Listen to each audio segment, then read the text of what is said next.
Ouais, les Bleus ont gagné. Les Bleus ont gagné.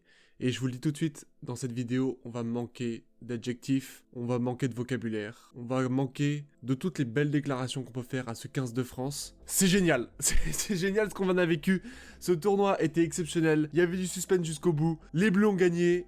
Ça fait du bien. Ça faisait 3 ans qu'on n'avait pas gagné. Ça fait vraiment du bien de gagner. Mesdames, messieurs, bienvenue dans le 5 enseignements sur la dernière journée du tournoi Destination 2025. Oui, les Bleus se sont imposés, on va le voir, un nouveau titre pour ce 15 de France, cette génération dorée. Certains en commentaire m'avaient dit qu'ils n'aimaient pas forcément cette expression. Et ben on va voir quand même, on va pas voir tous les records non plus du 15 de France dans cette vidéo, mais il est vrai que ces joueurs-là ont un truc en plus. Cette génération-là est peut-être celle qui va marquer les livres d'histoire en inscrivant tous les records qu'elle peut mettre. Et ça dans toutes les catégories. Alors en plus de la finale entre la France et l'Écosse, il y avait 2 autres matchs en début d'après-midi.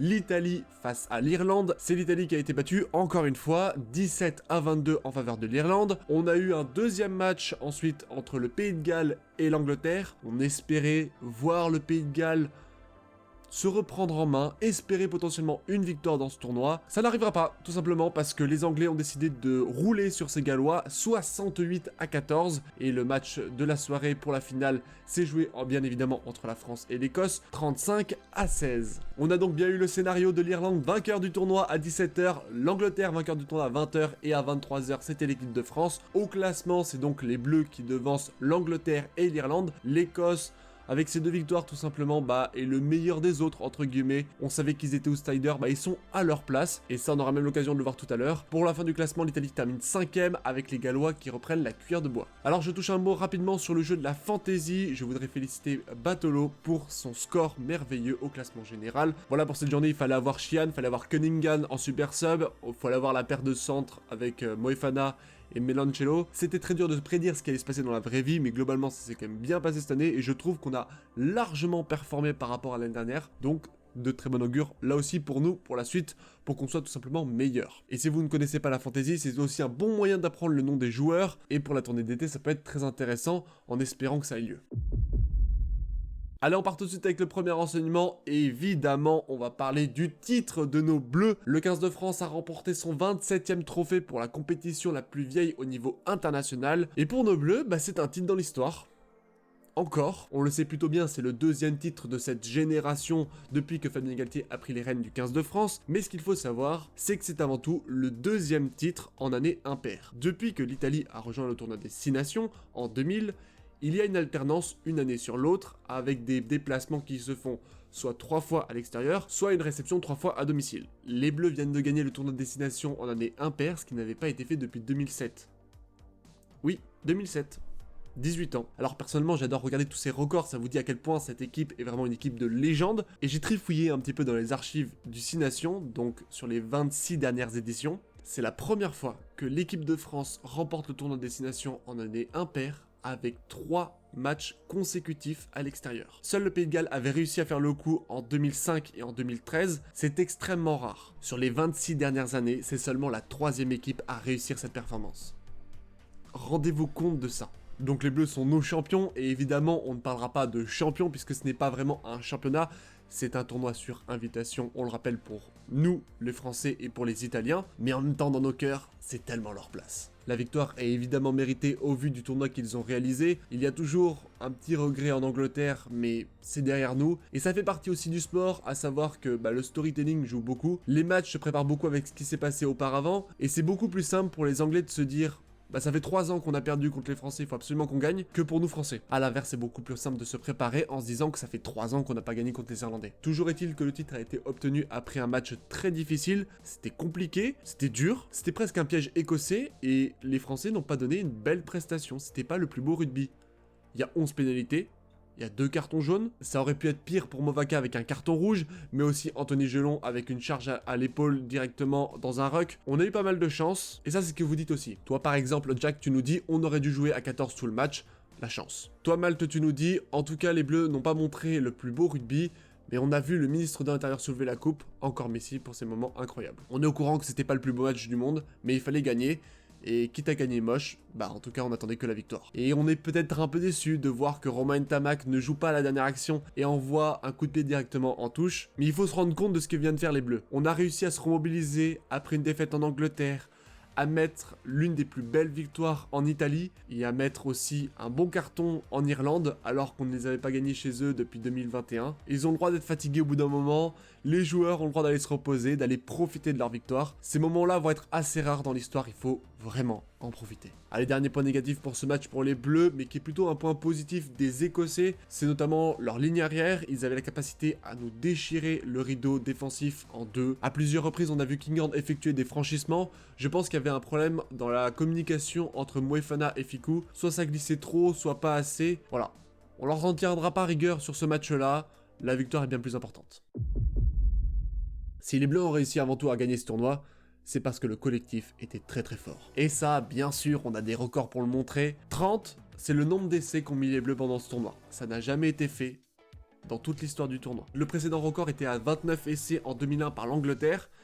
Aujourd'hui, on sait que les règles tendent à favoriser le jeu, donc ce serait pas forcément étonnant de voir à l'avenir ce record tomber, mais ce qu'on a vu était très rare. Il faut se dire qu'en moyenne, ça fait 6 essais par match. Je sais même plus quoi dire, c'est stratosphérique. En moyenne aussi, il y avait plus de 40 points marqués par match, pour être précis c'est 43,6 points, contre seulement 18,6 encaissés.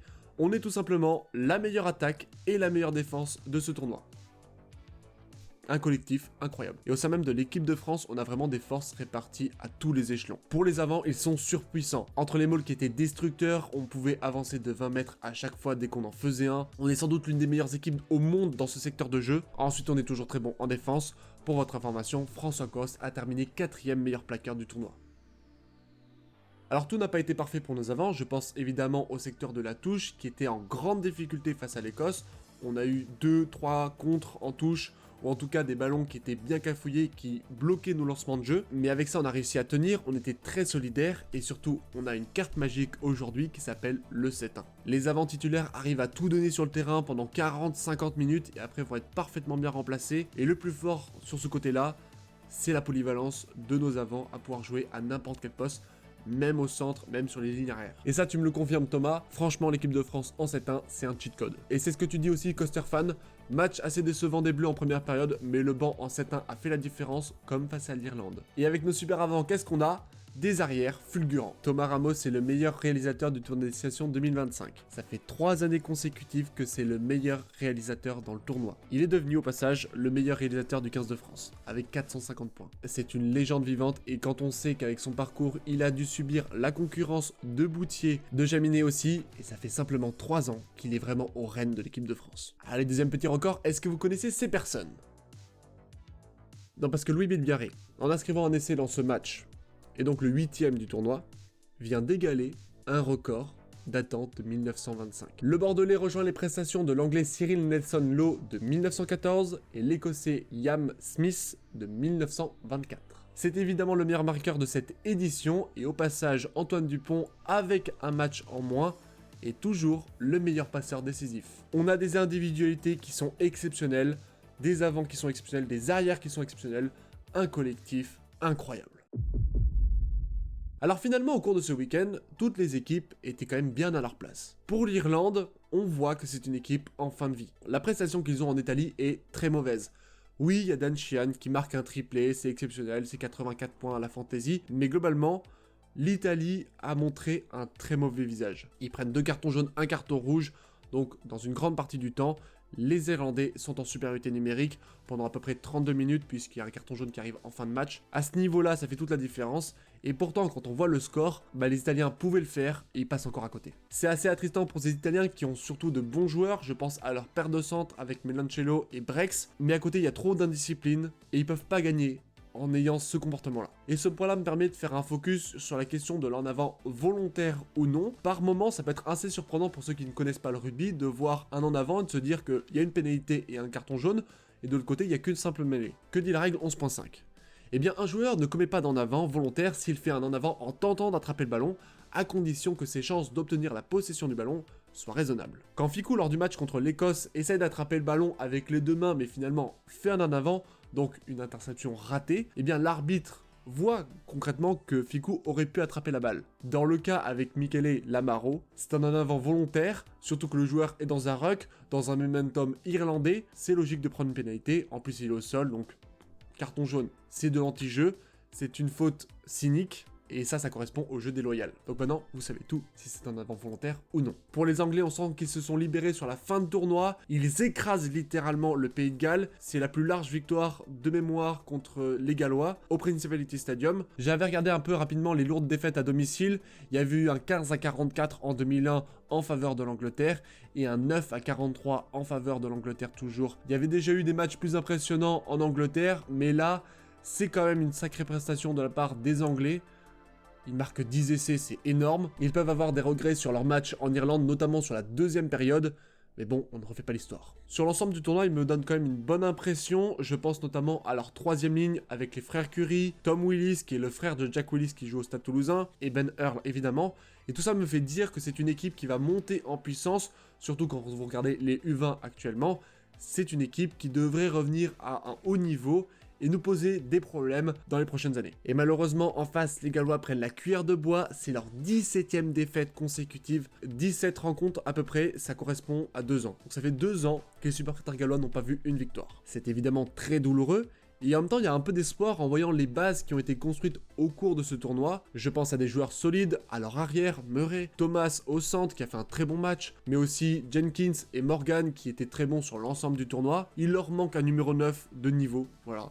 Je pense que Thomas Williams ne fait pas du tout le travail. Il y a beaucoup mieux, à mon avis, à aller chercher. Il faut qu'il se remobilise petit à petit. Il va falloir aussi donner la chance aux jeunes joueurs, puisque Faletao ne va pas durer éternellement. On savait que c'est une équipe en grande difficulté. Le dernier match est venu le confirmer. Maintenant, il va falloir se pencher sur la suite. Et qu'est-ce qu'on construit ?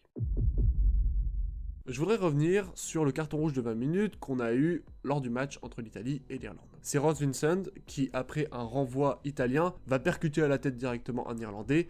Carton rouge logique. Par contre, j'ai vraiment l'impression que c'est un carton rouge à pile ou face. Par moment, ça va relancer le match. Le meilleur exemple qu'on a, c'est ce week-end avec l'Italie contre l'Irlande. S'il n'y avait pas eu le retour au bout de 20 minutes d'un joueur italien, les Italiens seraient sans doute jamais revenus, il n'y aurait pas eu un score si serré à la fin, et même l'opportunité aux Italiens de remporter ce match. D'un autre côté, ça peut complètement tuer le match.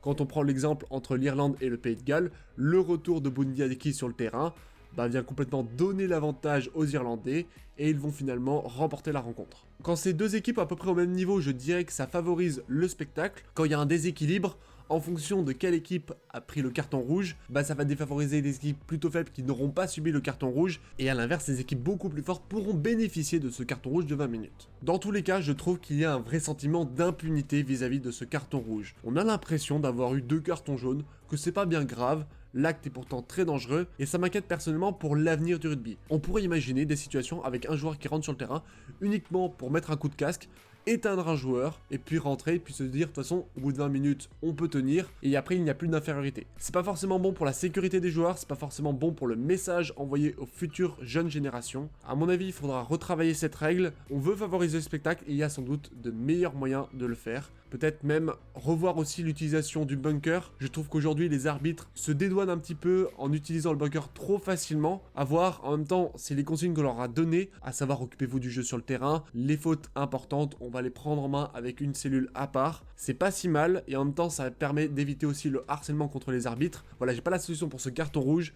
mais je trouve qu'aujourd'hui, c'est pas forcément une bonne chose.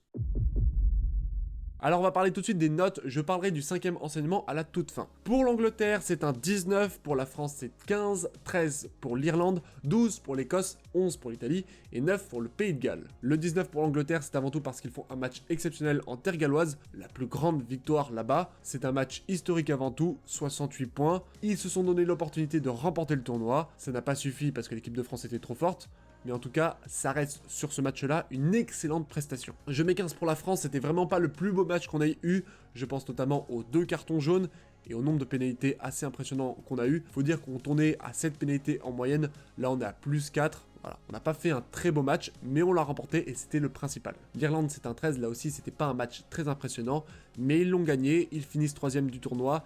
C'est une déception, on peut pas leur mettre plus, mais on peut pas leur mettre moins non plus. Dans le tas, je vais parler de l'Écosse, de l'Italie et du Pays de Galles. Je savais pas trop qui mettre en dernier. Globalement, la prestation du Pays de Galles est quand même assez ridicule. Prendre 50 points à la maison, ça fait mal et je peux pas mettre au-dessus de 9. Pour l'Italie, je mettais plutôt 11. À la base, je voulais leur mettre un peu plus parce qu'ils arrivent à rester dans le match, surtout contre l'Irlande, qui est une équipe très forte. Mais entre l'Irlande qui est en déclin et les cartons jaunes et cartons rouges, bah globalement, ça mérite un 11.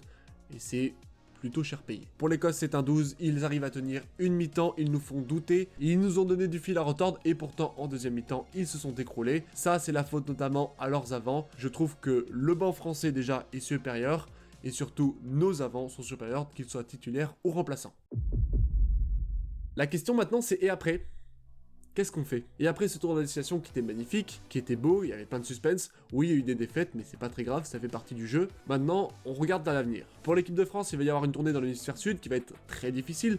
3 matchs contre la Nouvelle-Zélande, hormis l'Italie qui a 2 matchs en Afrique du Sud, globalement les équipes européennes ont plutôt des tournées d'été tranquilles. Donc ce sera évidemment intéressant de suivre ces matchs-là, bien évidemment sans les joueurs premium du 15 de France, ce sera l'occasion de tester de prochains joueurs, donc on reverra nos bleus là pour la tournée d'automne. Donc la suite pour le 15 de France, c'est la tournée d'été. Pour les joueurs, ils vont bien sûr festoyer, mais ils vont rentrer dans leur club, il va y avoir la Challenge et la Champions Cup, avec beaucoup de clubs français qui ont de grandes choses à faire, même si très honnêtement la phase finale de Champions Cup est absolument horrible pour les clubs français, puisque tous les grands clubs français sont sur la même partie de l'arbre. La voie semble royale pour le Leinster, mais bon, on verra. Je pense que le vainqueur se situe plus entre l'UBB et le Stade Toulousain, même sans Dupont. Et bien sûr, il y aura la fin du top 14 avec le duel UBB-Stade Toulousain pour savoir qui finira premier de la phase régulière, qui va gagner le bouclier de Brennus. On espère tous le match retour. Ce tournoi destination a été historique, il y a d'énormes records et c'est de très bon augure pour la suite. Et ça, c'est ce qui te dit Kabia, des records pour nos Français, une métamorphose dans notre jeu,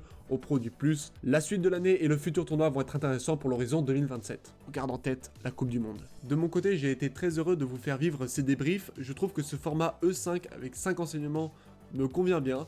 J'arrive pas de toute façon à sortir des débriefs beaucoup plus tôt. Je vais réfléchir à avoir ce format-là pour la phase finale de Champions Cup et peut-être aussi la phase finale de Top 14. Mais je m'avance pas là-dessus, je m'engage pas encore sur ce chemin-là. J'ai besoin d'un petit peu de repos. J'ai aussi envie de vous faire vivre des interviews. Je vous en dis pas plus, mais ça arrive dans les prochaines semaines. Petit rappel, vous pouvez me donner vos notes sur ces matchs-là en commentaire avec le lien pour le Google Form. Et puis sur ce, portez-vous bien et n'oubliez pas, allez les Bleus!